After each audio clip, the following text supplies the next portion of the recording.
Condoleezza Rice, secrétaire d'État américaine, s'est rendue en Tunisie après une escale de 8 heures.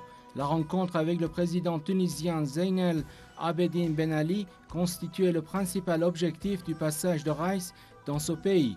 À l'état actuel, les relations américano-tunisiennes sont au bon niveau.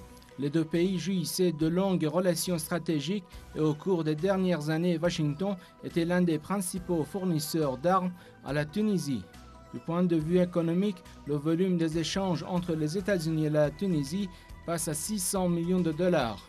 La principale activité des sociétés américaines est axée en Tunisie dans le domaine du pétrole et de l'énergie. L'Algérie était la troisième destination de Rice.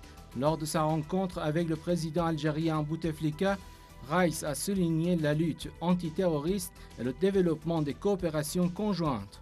Au Maroc, le chef de la diplomatie américaine s'est entretenu avec les dirigeants et les hauts responsables de ce pays des questions telles les relations bilatérales, la lutte antiterroriste et le Sahara occidental.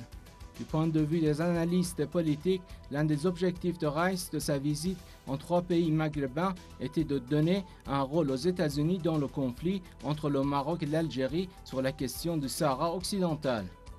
Les responsables algériens sont vivement préoccupés par le sort du Sahara occidental à tel point que Bouteflika a axé ses discussions avec Rice sur ce sujet.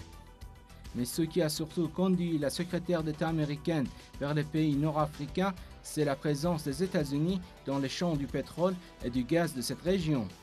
En effet, la rivalité avec les pays européens dans le domaine d'investissement énergétique a poussé les États-Unis à se tourner vers cette zone. La garantie de l'importation du pétrole par les pays nord-africains dont l'Algérie et l'exportation du blé vers certains pays de cette région constituent le principal motif du périple de Rice dans certains pays nord-africains et maghrébins.